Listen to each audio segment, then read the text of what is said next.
Thanks for checking out the Passive Geek Show. It's tech news that's not too techy. With all the talk about Facebook and the information that's been taken, data scraped, information hijacked, whatever you want to call it, you need to know that Facebook ain't the only one doing this. Now, a lot of tech companies that get your data probably are very happy that Facebook's taking a beating right now because no one's thinking about them. But there are other apps like Twitter, LinkedIn, WhatsApp, Snapchat, bunch of apps. You know, when you're on Facebook and you're playing What Kind of Queen Am I? You know, they're getting your information, right? Everybody's getting your information no matter where you go on the internet. That's just how it is. Now, it's up to you to do something about it. Did you know that when you give an app access to your camera and microphone, it actually gets access to both the front and back camera? And did you know that it records audio and video and doesn't even tell you? And sometimes it uploads photos it has taken and you don't even know it. Well, how do you think that facial recognition works so great so quick? Let me link you to a great article you can read about exactly what's going on with your data every time you open up an app or visit a website. Instagram is finally listening to its users and is going to put your news feed in chronological order. Now, not like it used to be a long time ago. It's going to be chronological-ish. Now, up to now, the algorithm Instagram uses was giving you stuff on your news feed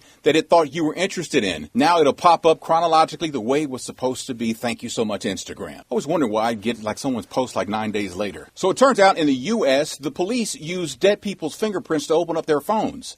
You know, it was back in 2016 where Apple told the FBI, no, we're not going to let you have access to people's phones. We're not going to have anything like that. Figure it out yourself. And so they didn't. But now it's fairly common practice that police, when someone dies, if there was some shady circumstances like an overdose, and if they want to find out the person who died of a drug overdose, dealer's got their phone number in that phone, they will take the phone to the morgue and put the dead person's finger on the phone to open it up. Speaking of phones, the next trend in smartphones is a foldable phone. Apple reportedly is working on one that could be ready by 2020. Zone of Tech is saying that Apple is working on a phone that would wrap around your wrist, basically making it a watch. Samsung and Lenovo are also reportedly working on a foldable phone. Hey, that's all I got. Like, share, subscribe if I taught you something you didn't know. And if you want to level up the love, you can become a patron of mine on patreon.com for just 99 cents a month. Details are in the show notes down below. Thanks for checking out the Passive Geek Show. It's tech news for the passive geek. It's not too techy.